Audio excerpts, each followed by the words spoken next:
conectados para completar a missão. 2 Timóteo capítulo 3, verso 1, segunda carta do apóstolo Paulo ao jovem pastor Timóteo, no capítulo 3, no verso 1, diz assim: saiba disto, nos últimos dias sobrevirão tempos terríveis. Ponto. E que o Senhor nosso Deus abençoe as nossas vidas sempre que lemos as Sagradas Escrituras. Irmãos, domingo passado pela manhã falei sobre a igreja que não serve para nada, que é justamente aquela igreja que não exerce a sua missão. Nós tivemos então a oportunidade de lembrar o ATA, que é adorar a Deus, treinar os crentes e alcançar os perdidos. Estas são a tríplice missão da igreja do Senhor. É óbvio que nós sabemos que o mundo, ele foi atingido por uma enfermidade mortal desde que o pecado entrou em nossa história com a queda dos nossos pais. Nossos pais aqui, que eu digo Adão e Eva. Mas essa enfermidade aguda, essa enfermidade agônica, edêmica e sistêmica, ela está produzindo no mundo gemidos pungentes e um sofrimento atroz, ou seja, o mundo agoniza. O apóstolo Paulo descreve que esses últimos dias, e ele faz isso com cores fortes, na tradução que eu li para você na NVI, Nova Tradução Internacional, diz que esses últimos dias seriam terríveis, que esses últimos dias eles chegariam com a vinda de Cristo e terminariam com a volta também de Cristo. E que entre a primeira e a segunda vinda de Cristo, esses dias têm ficado cada vez mais difíceis, cada vez mais turbulentos, cada vez mais ameaçadores, cada vez mais furiosos. Há uma violência incomum imperando entre as nações. O terrorismo multiplica suas vítimas todos os dias. Irmãos, quem tem acompanhado os noticiários e tem visto o caos que o Oriente Médio está vivendo, não se preocuparia se nós estamos ministrando ceia livre ou ultra livre. Vai entender que tem coisas mais urgentes, mais importantes. Sangue e mais sangue é derramado sem qualquer respeito à vida. As guerras, elas se espalham apesar dos tratados de paz. A inquietação entre as nações aumenta apesar dos esforços diplomáticos. A violência cresce nas ruas apesar da repressão, apesar da lei, ainda que você questione a lei, enfim, o mérito não é esse. O investimento em armas de destruição em massa cresce apesar do esforço do desarmamento. Então, os últimos dias não são apenas furiosos, mas eles também são marcados por influência satânica. Os homens loucamente sacudiram de si o jugo de Deus, baniram de suas escolas o nome de Deus, jogaram para o fosso do esquecimento o nome de Deus. Uma geração que despreza Deus abre caminho para a influência satânica, porque o humanismo idolátrico é de inspiração satânica. Então, quando o homem ele empurra Deus para o lado, ele empurra Deus para ocupar o centro do mundo, está apenas fazendo o jogo daquele que sempre quis ocupar o lugar de Deus. Esse arqui-inimigo de Deus, que é maligno, que é mentiroso, que é ladrão, que é assassino, seus planos são perversos. Suas palavras, elas são enganosas, suas ações são devastadoras. Onde ele age, prevalece a mentira. Onde ele põe a sua mão perversa, há rapinagem e morte. A influência demoníaca, ela está presente em todos os setores da sociedade. O pensamento humano, ele foi afetado por essa influência diabólica. As filosofias humanas, os sistemas do governo, eles foram contaminados por esse fermento perigoso. As artes, as músicas, as expressões culturais de diversão foram infiltradas agora por pensamentos contrários à dignidade e à santidade humana. Irmãos, hoje está difícil você assistir um filme com uma filha ou um filho seu do seu lado. Porque não há qualquer filme que for, por qualquer tema que seja, quer seja violência, ficção, comédia, lá está embutido cenas sexuais, em alguns casos bem pornográficas, e que você se constrange vendo o filme ao lado dos seus filhos. As músicas, a cultura no modo geral, a dignidade e a santidade, elas estão cada vez mais escassas. Os homens se tornaram cada vez mais egoístas, mais avarentos, mais soberbos, mais blasfemadores, mais irreverentes, mais violentos, mais traidores. Esse é o ser humano hoje.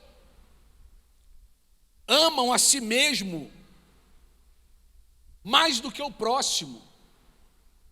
São mais amigos dos prazeres do que amigos de Deus. Não respeitam os pais, nem as leis. Não têm domínio próprio. Vivem rendidos a vícios, aos desejos mundanos. E o diabo é pai da mentira. E quem não tem olhos para ver e nem ouvidos para ouvir, tem uma mente aberta para a mentira. E ele é cativo do engano, escravo desse obscurantismo. Quem não discerne aquilo, o sistema, é porque ele já faz parte desse sistema e já foi domesticado por ele. Porque as coisas vão ficando tão natural, tão comum, que já não assusta mais a gente. Por exemplo, eu que nasci em favela, para mim, até os 33 anos de idade, sempre foi muito comum ver jovens andando com armas de guerra no dia a dia. Armas que só se é utilizado na guerra. Na minha cultura, onde eu cresci, era natural verem jovens portando fuzil. E para a gente aquilo já não chocava mais. Porque era tão comum ver aquilo. E assim vai também na vida de quem está habituando-se com esse sistema. O pecado já não mais o afronta. Já é tão comum. E para piorar a situação hoje, nós temos o problema das redes sociais. Se não bastasse todo esse caos epidêmico, vem então as redes sociais. Porque, na verdade, o problema não são as redes sociais, mas o mau uso delas. Esse é o problema. O uso excessivo das redes sociais pode levar a uma realidade ficcional. O Instagram é uma das maiores plataformas de mídias sociais do mundo.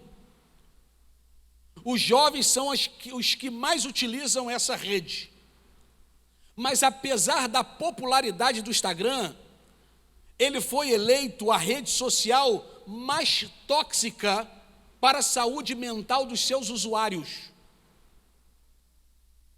Um estudo realizado em 2017 pela entidade de saúde pública do Reino Unido, e entre os principais problemas relatados desse estudo estão a ansiedade, depressão, solidão, baixa qualidade do sono, autoestima e dificuldade no relacionamento fora das redes. Foi o que apontou alguns dos problemas que o envolvimento com essas redes traz. A professora Henriette Tognetti Penha Morato, do Departamento de Psicologia, da Aprendizagem, do Desenvolvimento e da Personalidade do Instituto de Psicologia da USP, informa que o uso intenso das redes sociais suga o usuário e o leva a uma elaboração ficcional da realidade. Ou seja, nas redes sociais, as pessoas buscam alterar virtualmente o que não consideram satisfatório na vida real.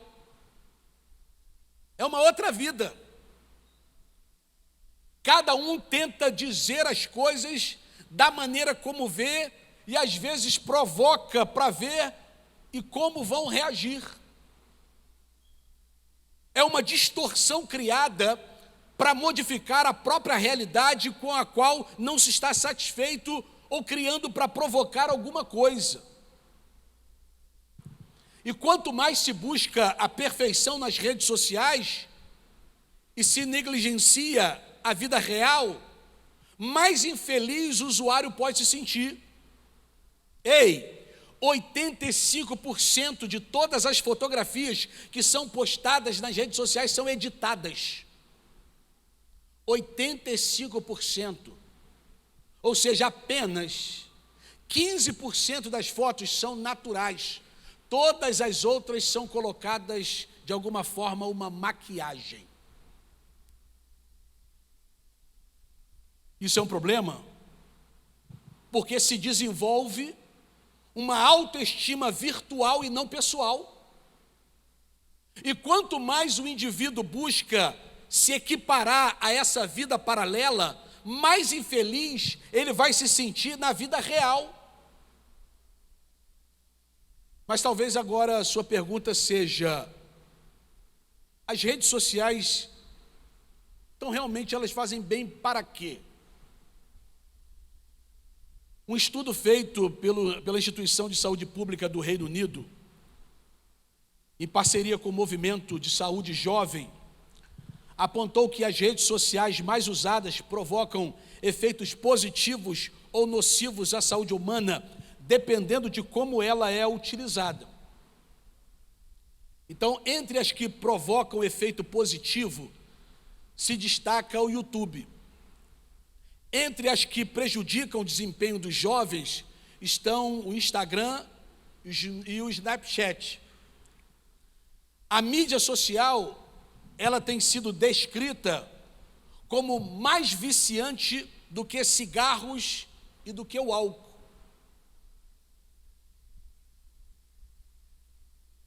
Mas eu quero, irmãos, nessa manhã, destacar os pontos positivos. Eu quero pensar com você nessa manhã de que as redes sociais, elas se tornam janelas abertas para o mundo. E que nós estamos vivendo tempos os mais empolgantes da história da humanidade. Nenhuma geração assistiu o que nós estamos testemunhando. Nós somos a geração da comunicação visual, da internet, das redes sociais, do telefone que a única coisa que se não usa é para ligar, mas serve para todas as outras coisas. Era do avião supersônico, das viagens interplanetárias, da nanotecnologia. Nós temos a mobilidade e a celeridade enquanto o mundo jaz no maligno e faz circular com velocidade da luz as suas mensagens de destruição. Mas nós, como igreja, nós como cristãos, nós podemos, na mesma velocidade, espalhar boas novas do Evangelho. E eu quero trazer para você nessa manhã a mensagem de que devemos estar conectados, e a minha proposta não é falar para você desconecta, A minha proposta não é falar para você, olha, pare de usar. A minha proposta não é dizer para você, olha, cuidado que isso é do capeta. Não, isso seria impossível. Mas adequá-la a usá-la de forma correta, usá-la com o objetivo correto. E aí nós podemos fazer isso de 4 formas. E aí coloca para mim aí, Belinha. Primeira forma, nós precisamos usar essa ferramenta para proclamar a graça. A graça. Ei, meu irmão, que privilégio nós temos de pregar a tempo e fora de tempo aos ouvidos do mundo. As janelas, elas são muitas, e elas estão agora todas abertas, e essas janelas, elas desembarcam em milhões de pessoas que estão ávidas ou estão necessitadas da única mensagem que pode lhe dar esperança. Então nós não podemos reter essa mensagem apenas para nós. Nós não podemos reduzi-las apenas aos nossos templos. Nós não podemos calar a nossa voz enquanto o mundo a cada dia deseja torrencialmente mensagens que distorcem a verdade ou atacam a verdade frontalmente. Então nossa igreja, cada membro, ele precisa usar cada ferramenta não apenas para alavancar os seus negócios de interesse particular, mas também para espalhar as sementes da esperança. Assim como você usa a sua rede social para o marketing pessoal ou profissional, use também isso para a proclamação do Evangelho, para mostrar a graça de Deus, para essa janela que sabe aonde, irmãos, nós estaremos chegando. Nós estamos aqui com essa mensagem sendo gravada para colocar no YouTube da Pibasul. Vai ficar lá eternizada para sabe lá quando alguém vai ouvir e aonde vai ouvir essa mensagem. Então nós podemos usar a tecnologia para abençoar. Essa é a primeira forma. Mas há uma segunda forma.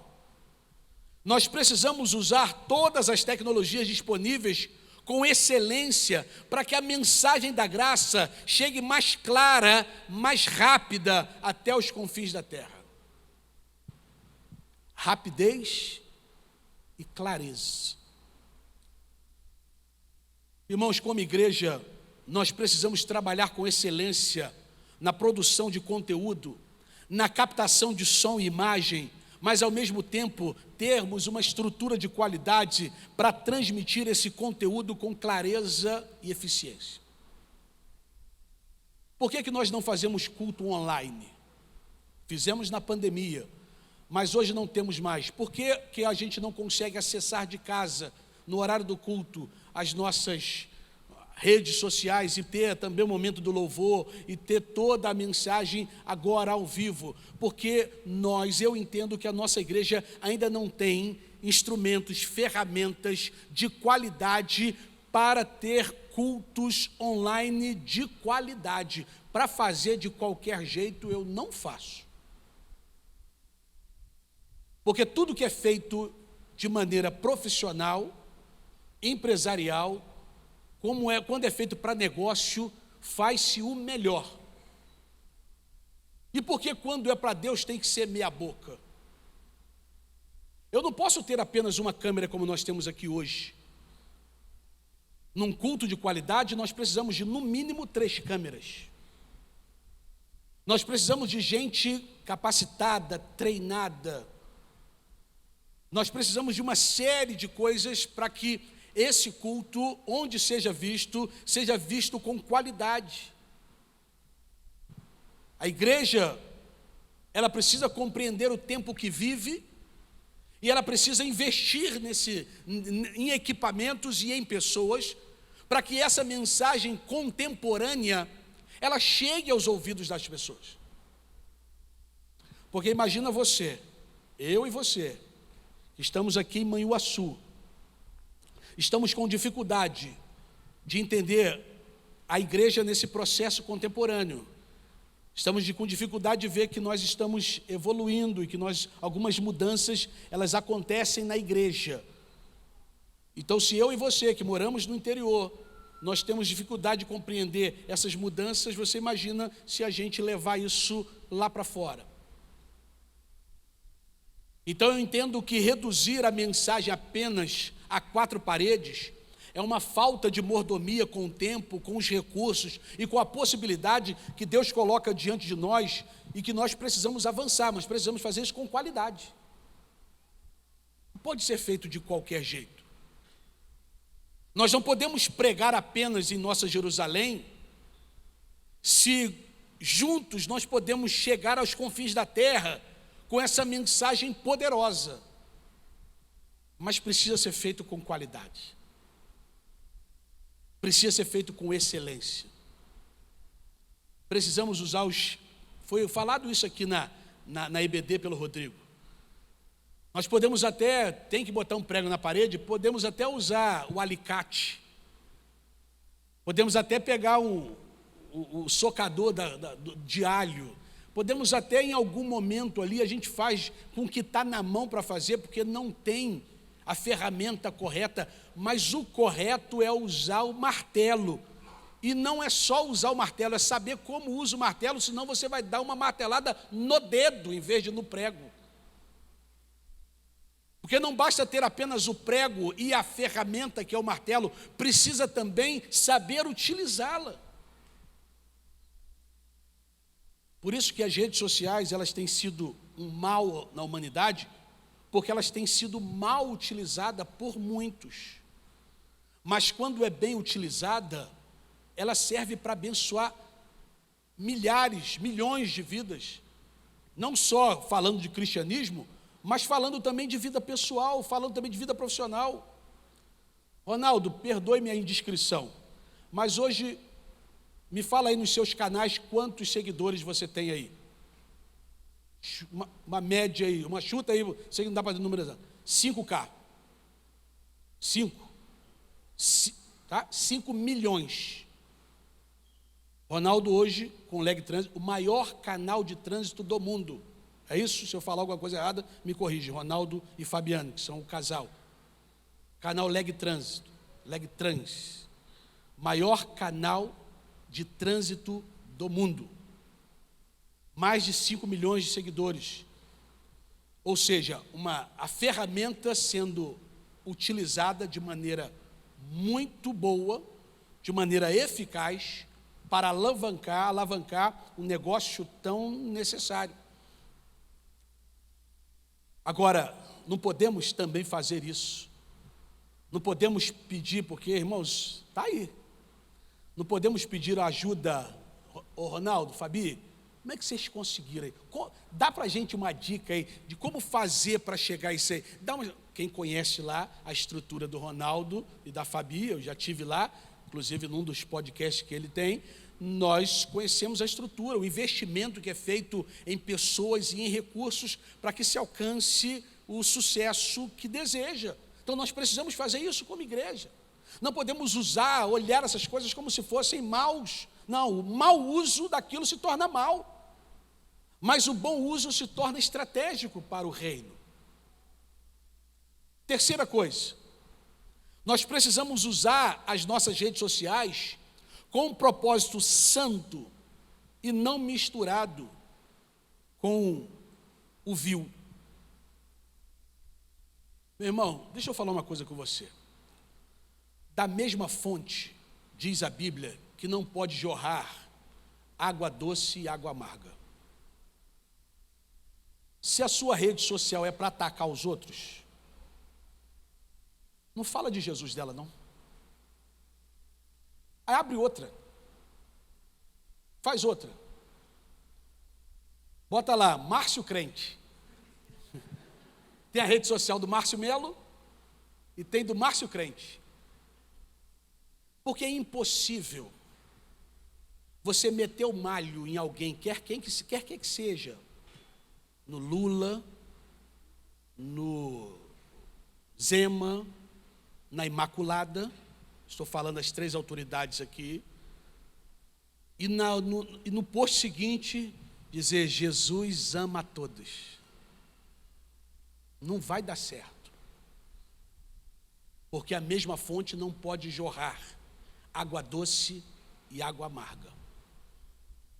Se a sua rede social ela é para um objetivo, então use esse objetivo. Agora, se esse objetivo atrapalha você apresentar Jesus, não apresente Jesus nela.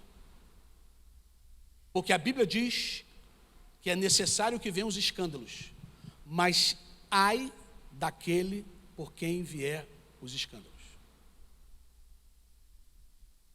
Então, além da igreja evitar todos os seus esforços para ter um canal no YouTube eficiente, usar todas as outras ferramentas para celeridade a mensagem, nós devemos ao mesmo tempo estimular os crentes a consagrar as suas redes sociais para o uso santo, separado e precioso. Irmãos, eu estou dizendo isso, talvez você que me conhece há mais tempo, você está dizendo, pastor, me ajuda aí, que eu já vi na sua rede lá, o negócio lá que tinha um trem lá, não era de crente não, o senhor meteu o malho no 9 dedos, é verdade. É verdade. Você vai, e as minhas redes sociais, há uns 3 ou 4 anos atrás, possivelmente você vai encontrar algumas coisas que hoje eu condeno. Mas nós estamos nesse processo de evolução. Nós estamos nesse processo evolutivo. Algumas piadas no passado, elas faziam graça, hoje não cabe mais.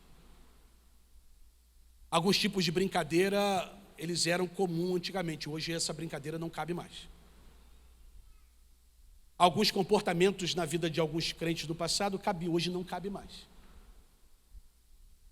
Então, eu não celebro alguns comportamentos meus do passado. Pelo contrário. Alguém podia dizer, pastor, por que o senhor não apaga? Não, aquilo eu não apago porque me serve para mim lembrar o meu processo de evolução. Mas eu garanto para você, que você não encontra, nesses últimos 2 anos principalmente, nenhuma postagem minha que vai contrariar essa forma que eu estou falando aqui para você, de que nós precisamos amar gente. E gente de tudo que é tipo. Nós não devemos contribuir, irmãos, com a divulgação de mensagens falsas, nem mensagens que não edificam pessoas. Antes de compartilhar alguma coisa, meu irmão, procure saber se aquilo é verdade, se a fonte é segura, se aquilo realmente tem base. E ainda que você veja que aquilo é verdade, pergunte a si mesmo, aquilo vai edificar quem quando eu compartilhar? Vai servir para abençoar quem? Nós precisamos nos unir para ganharmos essa geração, nessa geração. Junto nós somos mais fortes, junto nós podemos ir mais longe, junto nós cumpriremos com mais rapidez a grande comissão. Eu quero finalizar aqui trazendo a 4ª e última coisa, já que o horário se avança. Nós precisamos tomar o cuidado para que as tecnologias disponíveis não desencorajem a imperativa necessidade da gente congregar. Não pode tirar a gente, a rede social não pode tirar a gente da igreja. Cresce espantosamente o número de desigrejados em nosso tempo. Muitos crentes, por decepção ou por descuido espiritual, pararam de congregar, fazendo a transição da igreja real para a igreja virtual. E aí bebericam de todas as fontes, escutando vários pastores e se sentindo desobrigados a frequentarem uma igreja. E é importante alertar que uma brasa fora do braseiro se apaga, é o que diz a Bíblia. Que uma ovelha longe do rebanho é presa fácil para os predadores, diz a Bíblia. Que fazer parte de uma igreja comprometida com as Escrituras não é uma opção, mas um imperativo divino, como diz Hebreus 10, 25. Nós somos membros de um corpo, pertencemos a uma família, recebemos dons espirituais para serem exercitados para a edificação da igreja. Então nós não somos autossuficientes, nós precisamos um dos outros. Estamos estudando aqui sobre corpo. Um membro fora do corpo, ele vai apodrecer. Um membro amputado, ele não vai exercer, ele não vai sobreviver. Por melhor que seja o pastor, por mais tecnológica que seja a igreja, você precisa congregar em uma igreja. E eu concluo dizendo que, de acordo com a pesquisa da agência eMarketing, o Brasil é o país com o maior número de mídias sociais da América Latina, com um total de quase 94 milhões, considerando que atualmente a população do Brasil está estimada em mais ou menos 207 milhões, nós estamos falando de cerca de 45% das redes do Brasil conectadas nas redes sociais. Então, nosso papel como igreja é estar estrategicamente onde as pessoas precisam ser alcançadas. E a internet não é uma realidade que já faz parte da vida cotidiana de muitos. Mas é importante que você, se não está nela, começar a se habituar, porque ela já vai fazer parte da realidade cotidiana de todos. A internet não é uma opção, ela é um fato. É um fato. Para hoje, alguns ainda é opção, mas ela já é um fato, daqui a pouco não se tornará mais opcional.